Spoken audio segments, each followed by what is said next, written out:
Hello,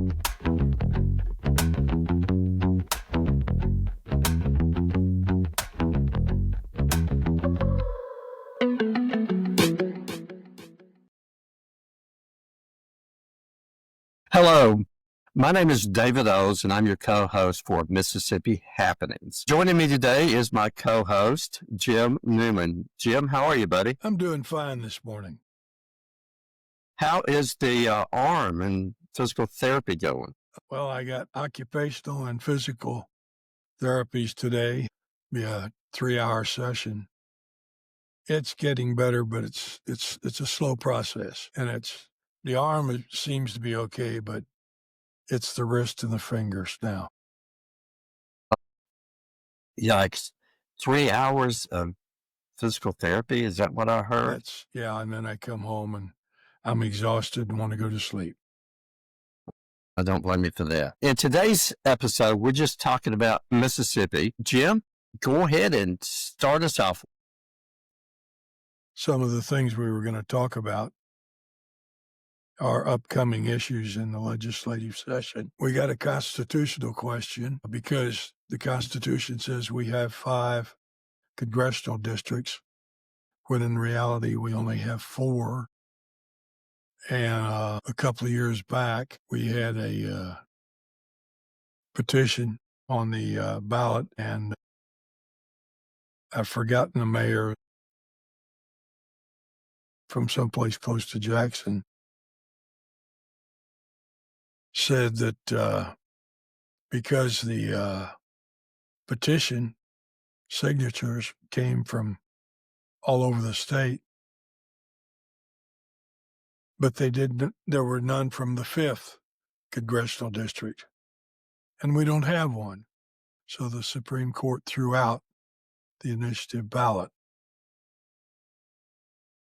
Additionally, the legislature is going to be talking about voters' rights and early voting and probably mail-in voting. I make note that Trump's not in favor of mail-in voting, but the statistics bear out that mail-in voting worked to his advantage, certainly in Pennsylvania. And then there's another issue about school vouchers that they're going to take up again. And it just seems like we send the same people back to try to solve the same issues, and they don't get them solved. And in the next election, we send them back again to try to solve those same issues. And I'm about ready for some new faces in Jackson that are willing to take on the difficult issues and try to come up with some answers. It seems like you're absolutely right. We're doing the same thing, using the same people, same old ideas. And if all that being the same, we're going to get the same results, which is nothing. You mentioned the voters' rights, and looking at the Mississippi Today article dated September the 11th, it says members of a House Select Committee on Voters' Rights heard from Samantha Buckley, who's the Director of Policy for Secure Democracy Foundation. I have not had an opportunity to reach out to Mrs. Buckley, but I will. And we know that Representative Noah Sanford, who's a Republican out of Collins, is co-chairing the committee.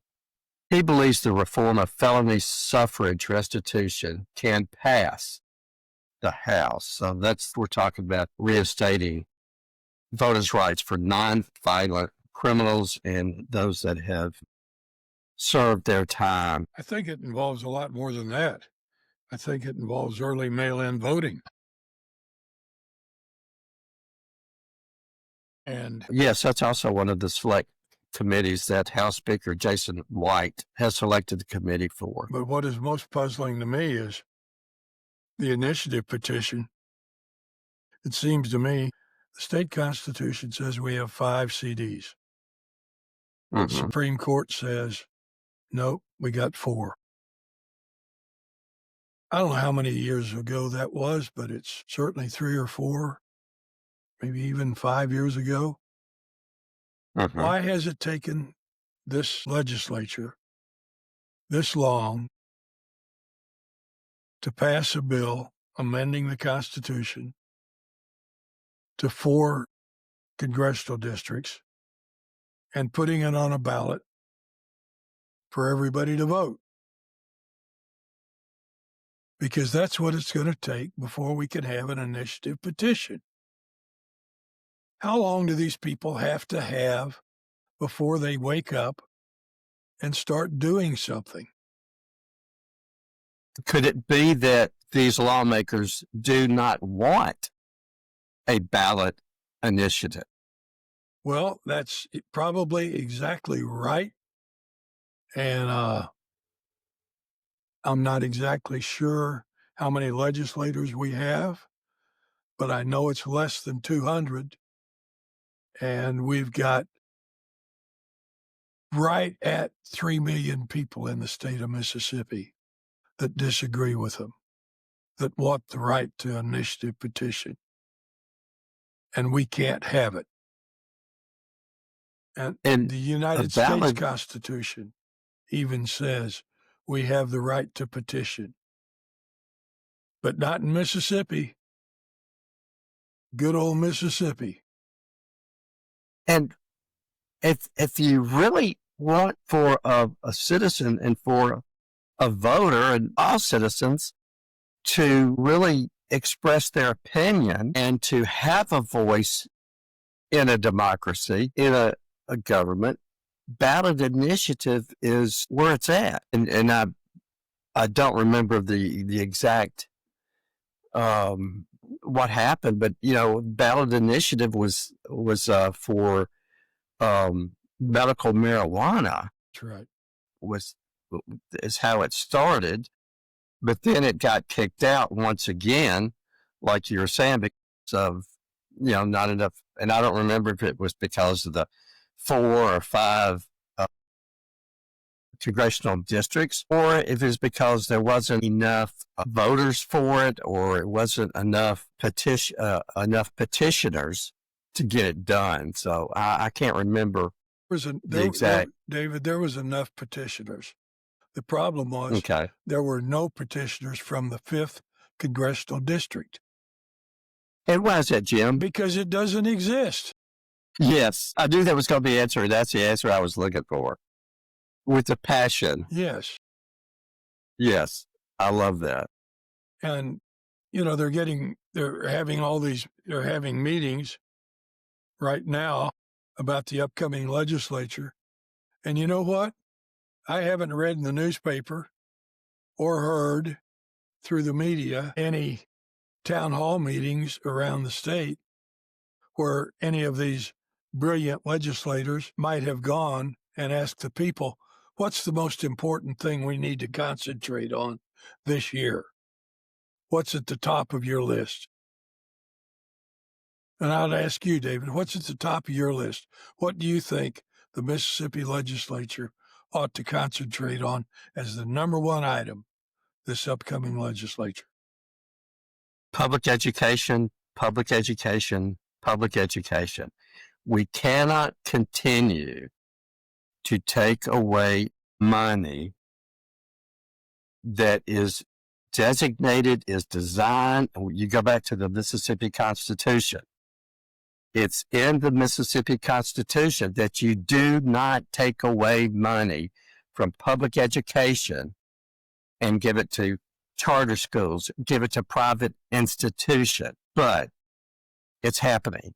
And this is what I'm passionate about. It's the public education. You cannot continue to destroy it, and they're doing it. Our mega supermajority is absolutely doing that, and it is wrong, and Trump supports it. Pro wrestler, I don't think she was a wrestler, but she could be, but Linda McMahon with the Wrestling Foundation or Federation, whatever they want to call it. She used to be, yes. She was the wife of the president of M. Okay. Talk about your pyramid scheme or whatever you I want to call think it. I'm right Amway. on that. I may be wrong, but I think that's where she came from. Yeah. And it's all out front. They want to destroy public education. They want to destroy the federal Department of Education. And, we had a great conversation with Danita Monday about that. We're going to have a conversation again with Nancy Loom about that. And that's what they're doing. And it is wrong. It is wrong in Mississippi. It is wrong for the nation because someone, and especially in Mississippi, has to be held accountable for what we're doing to our students.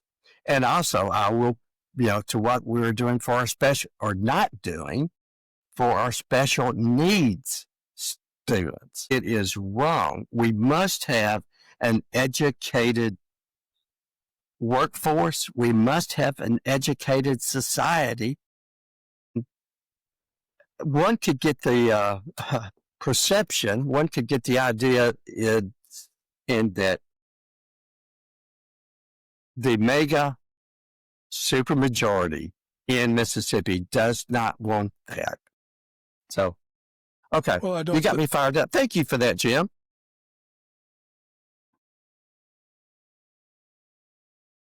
Everybody is in favor of that. I know they're not. And the long end of that is that if you eventually end up with basically uneducated electorate, you've got control of them. They will believe whatever they hear. Absolutely. And that's where we're Absolutely. headed. You can see it daily. I've never seen a president in my lifetime, and I can go back to Eisenhower, and I don't ever remember a president that practically has, on a daily basis, a national press conference, no matter where he is. He comes up with something to get on the media, and they cover everything. When you've got that kind of power and that kind of control, the uneducated will believe what they hear. So aside from that, we got to get voting rights extended. Okay. We've got to get mail-in ballots and make it easier for people to vote. We don't have enough people voting as it is. In the last election, at least here in Lee County, and I suppose it was pretty close to the same in DeSoto, you could pick the precincts, and they ranged from 10%, or I had one 9%, up to, I think one had 18%, but they had less than 50 voters or so. There's got to be a way to make it easier to vote, because obviously requiring everybody to go to a precinct on Tuesday, which is a work day, is not working as it used to be when the majority of the population lived in rural areas and they were farmers and they could take off the time to go vote. Now they can't.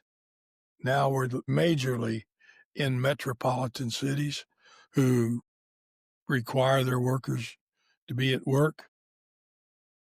And we need to start seriously looking at changing the days of voting to maybe Friday and Saturday, and have mail-in voting.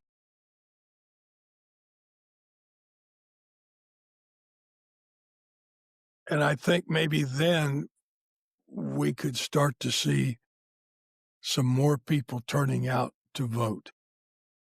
Absolutely. It's got to be, we want things quick and easy. I mean, that's who we are as a society. We want it quick. We want it easy. One of the things that, yes, voting should be a day of It should be a holiday. Yes. It should be a federal day.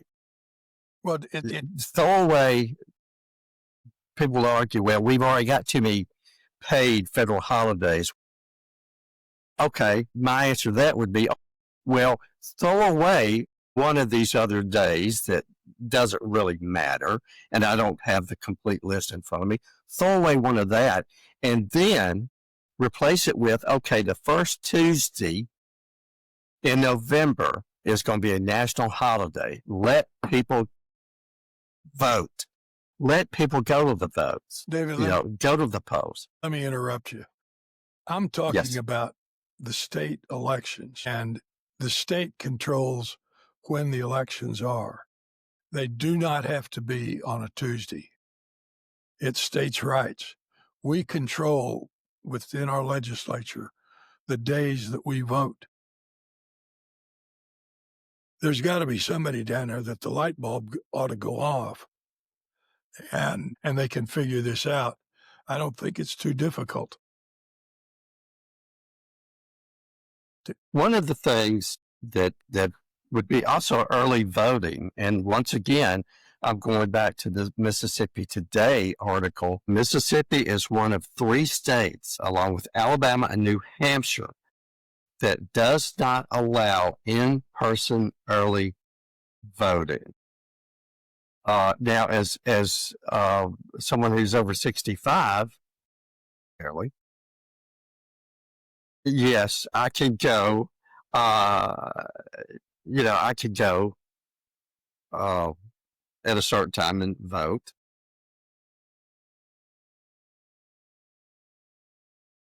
It's early voting is one of the things to make it easy, and it's one of the things that Governor Tate Reeves opposes. He does not want early voting, and according to Noah Sanford from Collins, he says that early voting might face the most uphill battle. My perception is because, and this is what I read, but it's also, yes, it's my perception, Democrats would love early voting. Democrats would take advantage of the early voting. Therefore, Democrats would possibly be more successful. Now, that's just a theory, but early voting would be for everybody. Early voting is for everybody, not just the Republicans, not just the Democrats, but the supermajority in Jackson. They look at it, this is going to help the Democrats. They don't look at it like they do most of the issues. This is going to help the Democrats, not knowing or not admitting this is for everybody. Well, everything these days is political. It's either right or it's left. Yes. And I personally took offense at our president calling the left wing radicals as if they were the ones to blame for everything bad that's going on. It's always the left wing radicals. Well, really, it's not. It's not the left wing. It's not the right wing. It's people. And not everybody agrees with all the positions, but most of the things that we have are not of a political nature. It's who is going to be limited the most, who's it going to be toughest on to get out to vote, who's it going to be more expensive for them to buy a car. Everything seems to be political. And like a friend of mine, David Brevard, who owns B&B Concrete, says, potholes are not political. And so many things are just not political until people decide to make them political. And yes, we need to get away from that. And I truly wish that the president would learn to curb his language a little bit. I mean, just a little bit would be wonderful because we are in a time right now where there are more shootings and bomb threats, etc., than there have been in a long, long time. And when he starts calling the left the radicals and scum, etc., he's not helping the country. And he really needs to curb that somewhat.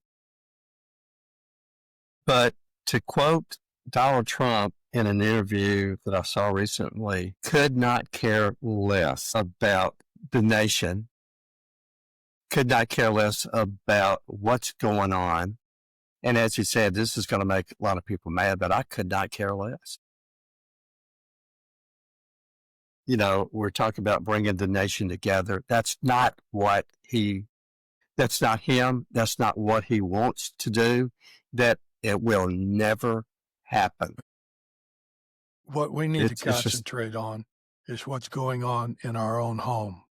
Like Jack Reed Jr. said, his dad told him what goes on in his house is more important than what goes on in the White House. And we here in Mississippi need to get down to the grassroots and start making things more important in our home and quit worrying about what's going on in Washington. What goes on in Washington, at least for the most part, has not had some severe, dire effects on individuals in Mississippi. It's coming. Healthcare costs are going up. I hear anywhere from 40 to 60%. Yes. By the end of the year. So we will start feeling that. But we need to start concentrating on what's going on in our own home and our own house, and that's Mississippi. And we've got problems that need solving, that can be solved if our legislators want to sit down with the people and have serious discussions and come to a resolution and pass a bill. We can have the initiative petition. We can stop charter schools getting money. There's so much we can do if we start concentrating on our own home. I mostly agree with that, but we also can't do it while we still have a Trump supermajority in Mississippi. Well, I wouldn't call I wouldn't call them a Trump supermajority because now you're falling into the same trap. We have a supermajority. Some of those supermajority are not staunch Trump supporters. They're good, reasonable, sensible people. They may just be outnumbered, but they're sensible people. Then they need to step up. Yes, that's true. So you can defend them. And yeah, you're right.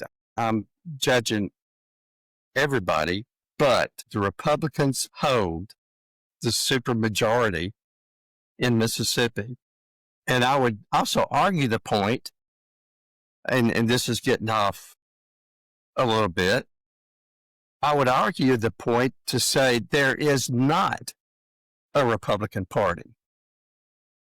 It is the Trump Party. And that's a whole different discussion. We had a great conversation, and I had the utmost respect for Representative Becky Curry, because a lot of the things, expanded health care, yes, she's a Republican, but she voted for that. So you're right. There are others out there, but they continue to do and vote how Tate Reeves tells them to.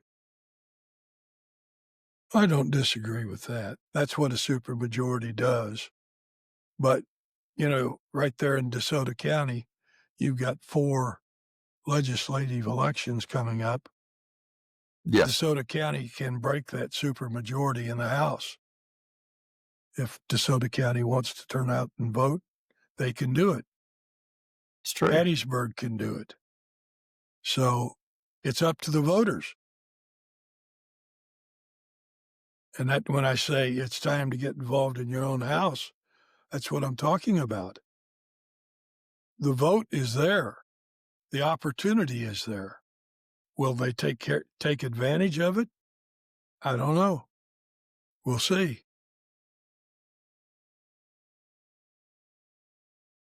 It's going to be a difficult battle, but the Democrats in Well, the only easy DeSoto battle County. I ever knew was when Custer got beat by the Indians.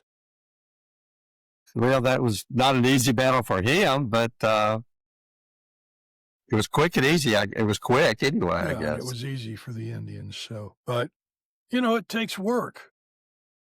You just can't sit there and say, well, somebody will do it. Well, somebody died a month ago and nobody has stepped in to take over what somebody was doing. So it's up to each of us if you want to change that supermajority and you live in a county where there is a contested legislative district, you have the opportunity. If the Democrats don't turn out to vote and the Republicans do, shame on them. Yeah. It's that simple. And also, we have asked several of the Republican lawmakers to join us, and they have not responded. I think he reached out to Shad White also, and I don't think did you ever get a response from him? No.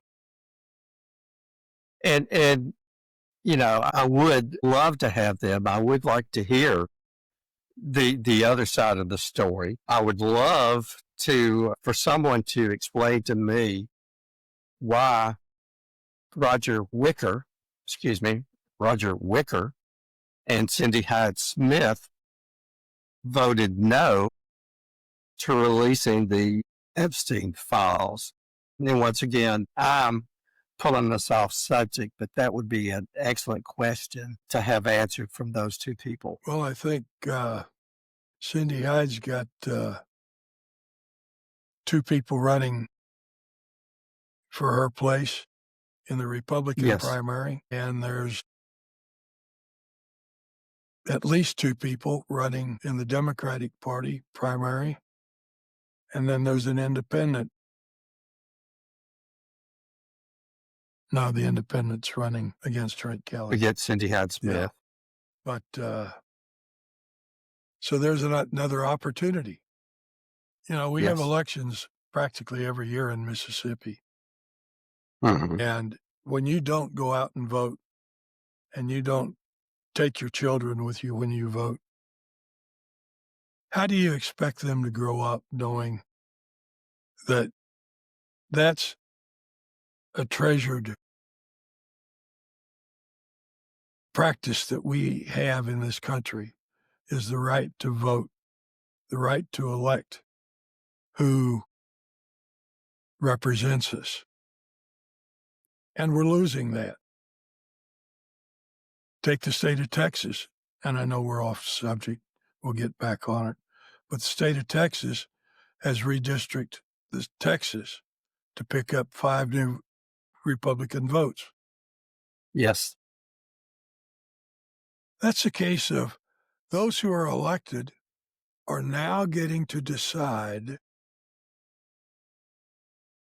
who can vote for them. Yep. And it's supposed to be the other way around. And we're falling into that. And California has got a petition on the ballot to counteract what the Texans have done. And Missouri is working on it. I mean, this is absolutely ridiculous. This is not what democracy is about. But when people don't turn out to vote, the majority is going to write the rule book, and we're going to have to abide by it. Yes. So, and as a white male, we were born with the right to vote, but women had to fight for their right to vote. African Americans had to fight for their right to vote. And I think that people need to be reminded of that. People fought and died for their right to vote. It's so important. You know, yes, there's a apathy. Is one of the reasons why, Mississippi is a Republican state and Mississippi's going to go for the Republican, for president. So why bother? Those are all excuses. Exactly. What else you got? We got of course, we've got the school vouchers, but I'd like to come back to, it's still time. I think this select committee needs to travel around the state and have hearing sessions on these issues and find out what the people think. It's not all that hard to get a place to have a town hall meeting. If they want to come to Tupelo, I'll be more than happy to supply a place, pay for it, and they can listen to what the citizens have to say is their priorities for this upcoming election. There are lots of issues, but the number one issue should be education. The number two issue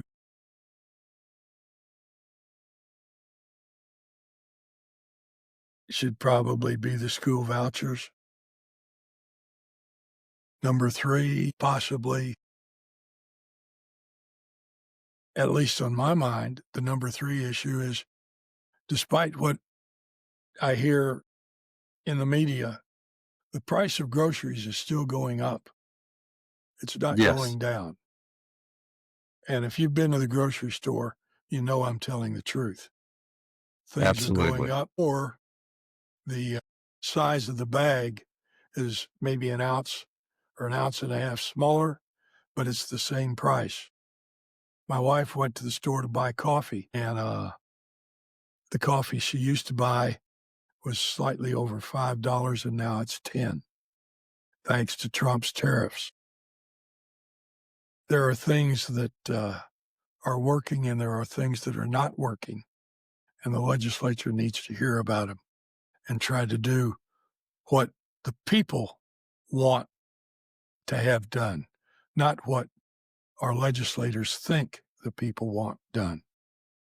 I'm not sure all the people in the state of Mississippi would have voted to have the income tax completely eliminated, because they turned right around, the legislature turned right around and made it possible for the supervisors to raise the millage to make up for the loss of tax money. So you either pay Peter or you pay Paul. I prefer that we pay the state and the state continue to pay for the highway patrol and our infrastructure and social issues that need taking care of. We've got plenty of that needs help. Absolutely. One of the things that is really going to start hitting hard is the tariffs and how that's going to affect the farmers in Mississippi. And we know that Cindy Hyde Smith, she says all these wonderful things that she and Trump have done for the farmers, but that ain't the case. And the farmers are about to feel the pain from that. And you talk about these town hall meetings. They don't have them. Trent Kelly recently attended a fundraiser, invitation only, and yes, you had to donate all of that. But that was a fundraiser. That was not to find out what the issues are in Mississippi.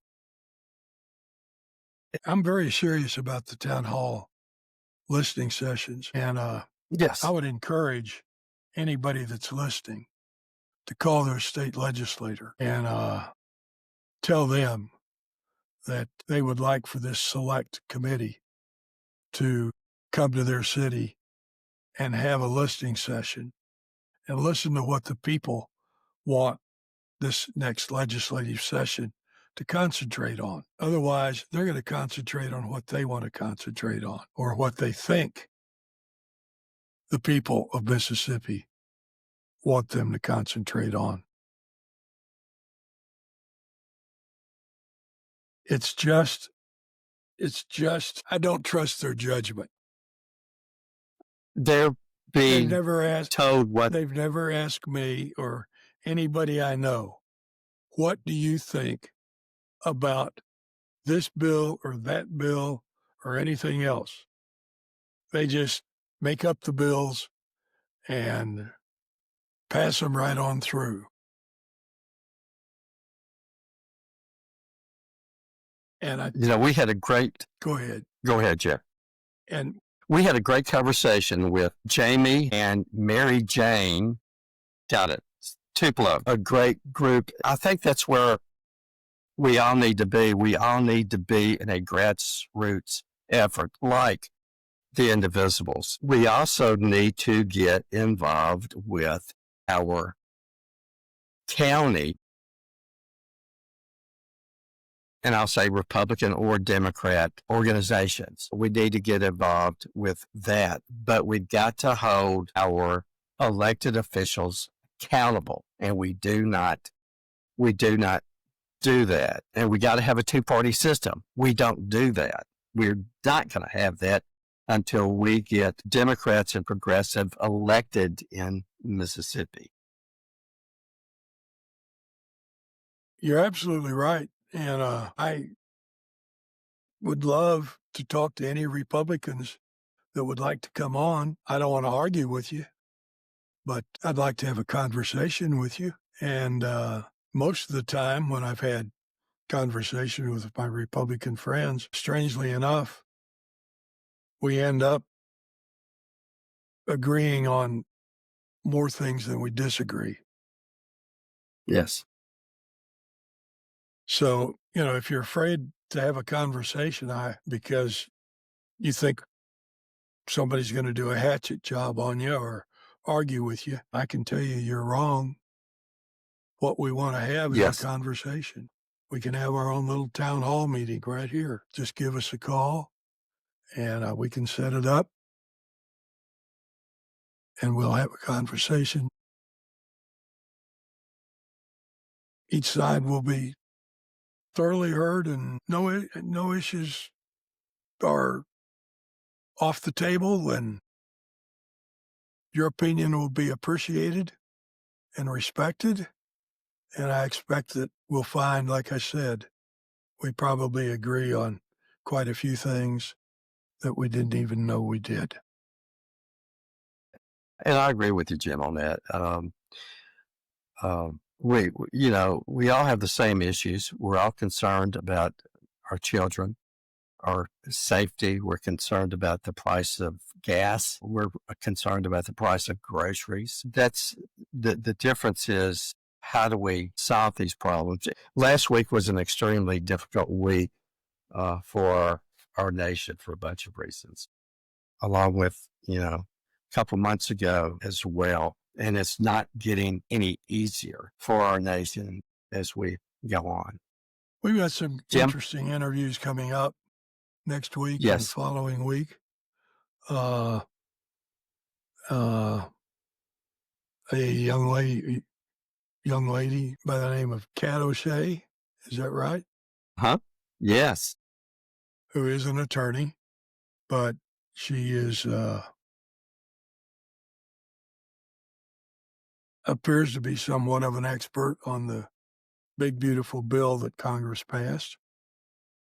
Absolutely. And then we've got another interview coming up with Nancy Loan with the Parents Organization regarding schools. And we're working on an interview, which we'll actually record, I guess, tomorrow afternoon with Mr. Schrader. Yeah, Dr. Schrader. One of the things that we want to, and I'm glad you mentioned those. One of the things that we do want to try to talk about, and we will talk about this with Dr. Schrader, is how do we come together as a nation? We Mississippians are not stupid. Let's make that perfectly clear. things happen in our legislature over which we don't have any control except for the ballot box. Those who do have control, I think, are in a minority. So when we start talking about other people in positions of power like legislators or congressmen or senators, I don't want to be disrespectful. They got elected by a majority of the people. They're there, and their term for reelection is coming up, and we'll have the opportunity to change things or to leave things as they are. And it's up to us to make that decision. I guess let's go ahead and wind this up. Okay. Jim, Yep. let's will you talk a little bit about sponsorships, donations, and subscribers? Will you share that with us? Sure. David came up with this idea, I don't know, a year ago or so. And about 7 or 8 months ago, we got it started finally. And the initial funding of it came out of David's pocket and my pocket. And then we picked up 1, 2, 3, 4, 5 other sponsors that have helped us along the way with periodic donations, which are greatly appreciated, believe me. Absolutely. But, it's not important that you agree with us or that you disagree with us. What's important is that we have the conversation, and we invite you, no matter who you are, to call us.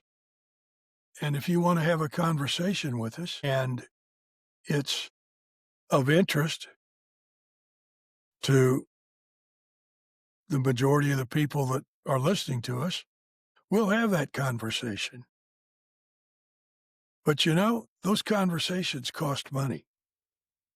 And we appreciate every single contributor more than you realize. Yes. So if you would like to make a contribution, David can tell you how. And if you think you have a topic that is deserving of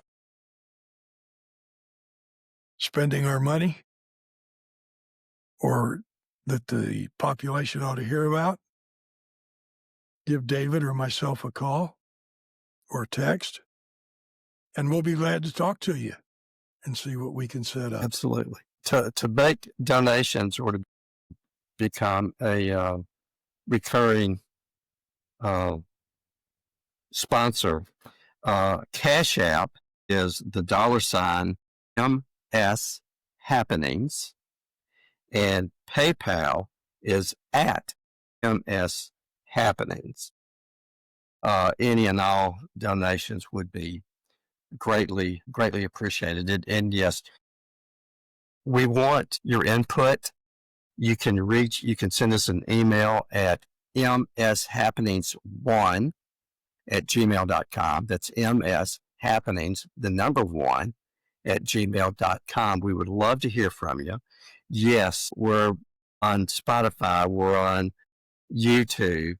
We're available audio and video, and this podcast is free of charge to you. We do want your input. We want your suggestions. We want to talk to those that do not agree with us as well, because that's what conversation is. It's two-way. So, Jim, any last notes for us? Yeah, I want to talk to some people that I might not disagree with, but I need more information before I can say that. When you have conversation, ideas are transferred and exposed, and sometimes ideas can become reality. I'm always really upset when I go into a restaurant and I see 2 people or 4 people sitting at a table, and all they're doing is looking at their phones. We're not talking to each other anymore, people. We need to be talking to each other. And sitting on an iPhone, typing out text to your friends or whatever's going on that you want to be part of is not conversation. Conversation is between 1, 2, 3, 4 or more people. And that's how ideas are brought forth. And that's what brings about change. Absolutely. Absolutely. Well, thank you for watching. Thank you for listening. And I will leave, as I always leave with this. May we never become indifferent to the suffering of others. Thanks.